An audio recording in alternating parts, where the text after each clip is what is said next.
Brown skin, white minds. Most of the time, Filipinos are associated with colonial mentality. Colonial mentality is defined to be a state of mind where one thinks his own culture is inferior to a foreigner's, usually because of a colonization that has happened in the past. We're not the only ones with this kind of mentality, however, Filipinos are the most associated with this. iPhone, H&M, Forever 21, Guess, Victoria's Secret, Dove, McDonald's, KFC, Starbucks, wherever you turn your head, from the streets to the malls, these major brands would surely captivate the depths of a Pinoy's craving mind. As a part of a millennial age, it has been a custom for us Filipinos to subjectively follow the trends, foreign trends. The Filipino dream is to achieve the Western lifestyle. One evidence that supports this claim is the fact that even though most Filipinos view it as normal, they buy, wear, and sell merchandise that mimics American patriotism. To those who turn a blind eye, they would only grab it because, well, it is a trend, and they are willing to follow and fit in no matter what. Another evidence is the Filipino way of degrading local products. Because it's imported, they will automatically assume that it is a better quality, if not the best compared to our own goods and services. We also have Filipinos obsessing over the Western language, English, trying to be in the Western swag. Acting and speaking like a Western person, copying the trends, how they speak, and even the lifestyle. Filipinos' obsession of this trend even gave birth to the infamous slang of the rich, Taglish or Tagalog English. It's been developed and used so often in social media, text messaging, published materials, in our school curriculum, public establishments, and pretty much everywhere around us that we forget that our own national language never consisted of such foreign words in the first place. And of course, under the influence and illusion that the West is the best, most Filipinos resort to migration or working overseas, thinking that this country won't do them any good and apparently the West can. Some even fly off to another country just to search for the glorious and magnificent American spouse. Because of this mentality brought about by the Americans, instead of delving deeper into our culture, we are affected by our white friends' idea that they are superior, further elongating the idea stuck to our minds that we are the minority, succumbing that we are inferior. But we are not inferior, or at least we aren't supposed to be.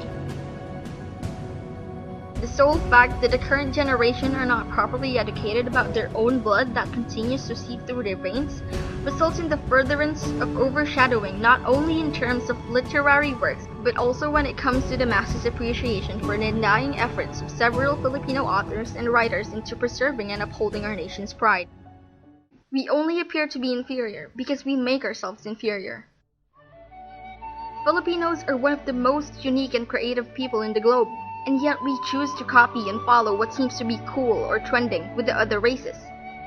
Our culture is cool too, but because of this mentality, we're blinded by this white light that makes it hard for us to see our own colorful culture. Even before we were influenced and colonized by our very first invaders, we had our own independent systems. We were doing well without the foreign influences, and we had our own thing. But then again, times change, people's tastes change, and it can't be helped. You can't just make someone stop patronizing the foreign culture that they are so used to by now. Maybe this colonial mentality can never be fully removed from our Filipino minds and blood. Despite being aware of this issue, there will always be someone who just doesn't care and will continue living on the Western dream. It's already spread all throughout the nation. It's everywhere we go, eyes open or eyes closed.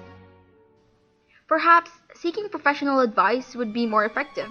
This issue can be connected with an urban sociologist that studies the structures, processes, changes, and problems of an urban area and by doing so, provide inputs for planning and policy making.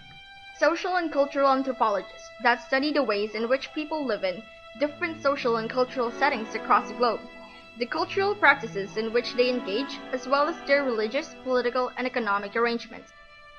And of course, we have sociologists who study the organizations, institutions, and development of societies with a particular interest in identifying causes of the changing relationships among individuals and groups.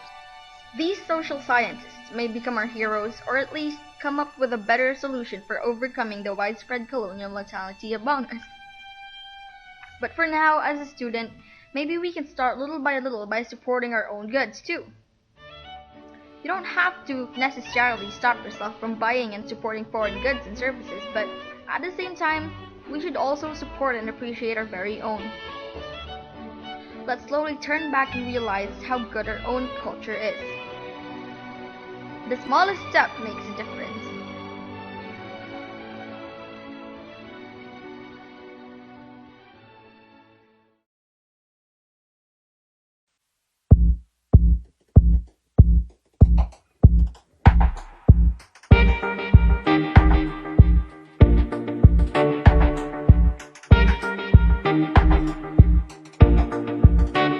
Buong mundo'y may mapuntahan, may bagay na di mapapalitan. Isang ating pinanggalingan, may pusong perlas ng silangan. Walang katulad na alaga, walang katumbas na aruga. Taos pusong malasakit, walang inasahang kapalit.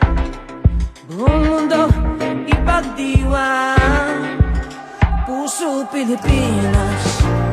May gandang walang kupas, puso Pilipinas. Sa buong mundo ipamalas, puso Pilipinas. May gandang walang